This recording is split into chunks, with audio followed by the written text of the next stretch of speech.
বন্ধুরা, আইপিএলে 43তম খেলাটি হবে মুম্বাই ইন্ডিয়া এবং দিল্লি ক্যাপিটালের মধ্যে, যেখানে দুটি টিম লাস্ট বারে হেরে পয়েন্ট তালিকায় এক ধাপ করে পিছিয়ে গেছে। মুম্বাই হেরেছে রাজস্থানের কাছে এবং 6 নম্বর থেকে 7 নম্বরে চলে গেছে, এবং দিল্লি ক্যাপিটাল সানরাইজার হায়দ্রাবাদের কাছে হেরে 7 থেকে 8 নম্বরে চলে গেছে। দিল্লি এবং মুম্বাইয়ের মধ্যে খেলাটি হবে 27 এপ্রিল অরুণ জেটলি স্টেডিয়ামে দুপুর 3:30 থেকে। দিল্লি এবং মুম্বাই দুটি টিমই 8টা ম্যাচ খেলে 5টি হেরেছে এবং 3টি জিতেছে। তাদের প্রাপ্ত পয়েন্ট সংখ্যা 6। এখান থেকে যদি উভয় টিমকেই প্লে অফে যেতে হয় তাহলে 6টির মধ্যে 5টি ম্যাচ তাদেরকে জিততেই হবে।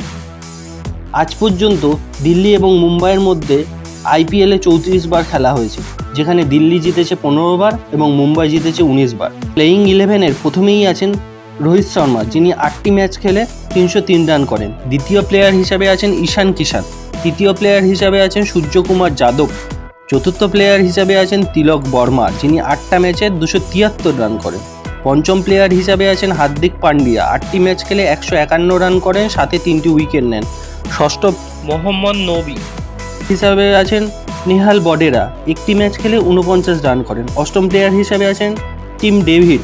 নবম প্লেয়ার হিসাবে আছেন জসপ্রীত বুমরা, যিনি 8টি ম্যাচ খেলে 13টি উইকেট নেন এবং এই পারপের অধিকারী। দশম প্লেয়ার হিসাবে আছেন নোয়ান তুষারা ও একাদশ প্লেয়ার হিসাবে আছেন পীযূষ চাওলা।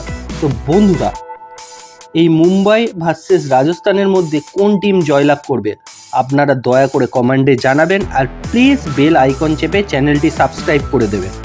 ধন্যবাদ।